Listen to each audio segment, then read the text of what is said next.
Hello hi everyone, good afternoon. ಇವತ್ತಿನ topic ಏನಂದ್ರೆ constipation ಇಶ್ಯೂನ natural ಆಗಿ ಮನೆಯಲ್ಲಿ ನಾವು ಫಾಲೋ ಮಾಡುವಂತ ಸಿಂಪಲ್ ಟಿಪ್ಸ್ ಇಂದ ಹೆಂಗೆ ಇಶ್ಯೂ ರಿಸಾಲ್ವ್ ಮಾಡ್ಬೋದು ಅಂಡ್ ಬವಲ್ ಮೂಮೆಂಟ್ ನ ಹೆಂಗೆ ಇಂಪ್ರೂವ್ ಮಾಡ್ಬೋದು ಅಂತ ತಿಳ್ಕೊಳ್ಳೋಣ. ಏನಿಲ್ಲ, ಖಾಲಿ ಹೊಟ್ಟೆನಲ್ಲಿ ಬೆಳಗ್ಗೆ ಎದ್ದಿದ ತಕ್ಷಣ 1 ಗ್ಲಾಸ್ ಆಫ್ ವಾರ್ಮ್ ವಾಟರಿಗೆ ಕಾಲ್ ನಿಂಬೆ ಹಣ್ಣ ಹಿಂಡಿ ಅದನ್ನ ಕುಡ್ದು 5 ಮಿನಿಟ್ಸ್ ಬಿಟ್ಟು 5 to 6 ಸೋಕ್ಡ್ ರೇಸನ್ಸ್ ನ ತಿನ್ಬೇಕು.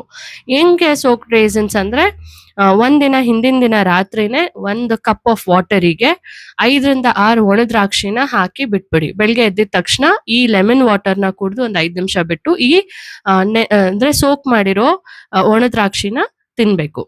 ಇಲ್ಲ ಅಂತಂದ್ರೆ 1 ಗ್ಲಾಸ್ ಆಫ್ ಜೀರಾ ವಾಟರ್ನ ಕುಡ್ದು ಅದ್ರ ಜೊತೆಗೆ 2 ಫಿಗ್ಸ್ ಅಂಜೀರ್ ಇದನ್ನ ತಿನ್ಕೊಂಡ್ ಬನ್ನಿ. ಸೊ ಇದು ರೆಗ್ಯುಲರ್ ಆಗಿ ಎವ್ರಿ ಡೇ ಖಾಲಿ ಹೊಟ್ಟೆನಲ್ಲಿ ತಿನ್ನೋದ್ರಿಂದ ನಿಮ್ಮ ಬೊವೆಲ್ ಮೂಮೆಂಟ್ ಇಂಪ್ರೂವ್ ಆಗುತ್ತೆ ಅಂಡ್ ಕಾನ್ಸ್ಟಿಪೇಷನ್ ಇಶ್ಯೂ ಕೂಡ over a period of time resolve ಆಗುತ್ತೆ. ಟ್ರೈ ಮಾಡಿ.